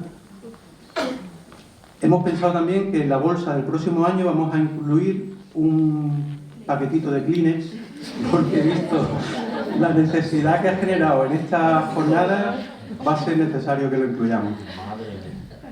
Primer módulo, pacientes y familiares, la piedra angular. Nosotros estamos aquí porque hay una gente que demanda nuestros cuidados, si no, no valdríamos para nada. Un fontanero existe porque hay tuberías y se atascan, se rompen, y entonces lo llamamos. A nosotros nos llaman porque hay gente que nos necesita, si no, no serviríamos para nada. Y fijaros que estaban en la primera mesa, es el lugar justo que les corresponde, ¿no? Segunda mesa, esto es de todos o esto se puede hacer entre todos, pero empezamos por nosotros. También en esa mesa demostramos que cantábamos muy bien, que recordábamos a Alaska y Dinarama, todo eso, ¿no? Tercera mesa, la banda sonora importa, importan los ruidos y también importa la música, aunque a veces lo que nos han contado hoy de las sesiones de musicoterapia nos parezca como ciencia ficción, ¿no? A lo mejor no es la prioridad número 1, o a lo mejor sí, depende del nivel en el que cada unidad esté, será una de sus prioridades, o será la tercera, la cuarta. Fuera también hay vida, mejor que la de dentro, y Juan Carlos nos ha dejado constancia de ello claramente, ¿no? Por último, hemos acabado la mesa con la última de ellas, en la que estaba Gonzalo, Enrique y Elena, y nos han hablado de la importancia de que nos formemos en habilidades humanas, en esas Human Tools, esas herramientas que a veces pasan desapercibidas durante nuestra formación pregrado y que ahora pues tenemos la oportunidad de profundizar en ello. Podemos hacerlo con pasión y con compasión, como nos han enseñado también. ¿Qué es lo que están viendo aquí? Es muy fácil, ¿no? Un puñado de mesas. ¿La veis o no? Si no, cambio la diapositiva y busco otras mesas que sean más fácilmente identificables. Se ven claramente unas mesas, ¿no? ¿Y por qué diríamos que eso son mesas? Pues porque hay un tablero que tiene 4 patas. Si normalmente aceptamos que un tablero con 4 patas lo llamamos una mesa. ¿Y una mesa tiene que demostrar que es una mesa? Pues no, lo demuestra estando ahí en medio, una mesa es una mesa. ¿Ocurre lo mismo con nosotros? ¿Somos humanos y simplemente por estar demostramos que somos humanos? Pues es otra de las preguntas que se quedan ahí para que las sigamos reflexionando en casa. Puede ocurrir, y alguien hablaba ayer de que vinieran unos extraterrestres y nos echaran una foto y que en algunos sitios vieran muchos humanos pero poca humanidad. Yo estoy convencido de que aquí ha sido todo lo contrario. Os invitamos a subir a la burbuja el año que viene y os damos las gracias sinceramente por el clima y el buen rollo que se ha generado durante estos 2 días. Gracias. Antes de iros, Roy va a entregar el sonómetro que tiene ahí y si la persona agraciada no está, pues se le enviará por correo, ¿vale? Ambiente confortable, ambiente poco confortable, ambiente con mucho ruido. Los demás no se han ido porque saben que no les va a dar caña. Bueno, el sorteo no hay mano inocente, en el sentido de que se han anotado todos los que os he apuntado, tenéis un número asignado que no lo veis, pero si alguien no se fía está aquí la lista. Y hemos generado un programita de números aleatorios que va a hacer el sorteo por nosotros. Entonces hay 72 participantes y saldrá pues quien sea. El 72, que es Jesús Bujarance Hoyos.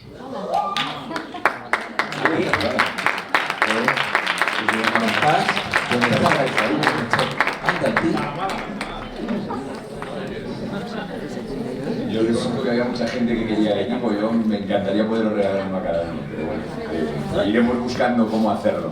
Ahora viene con formulario.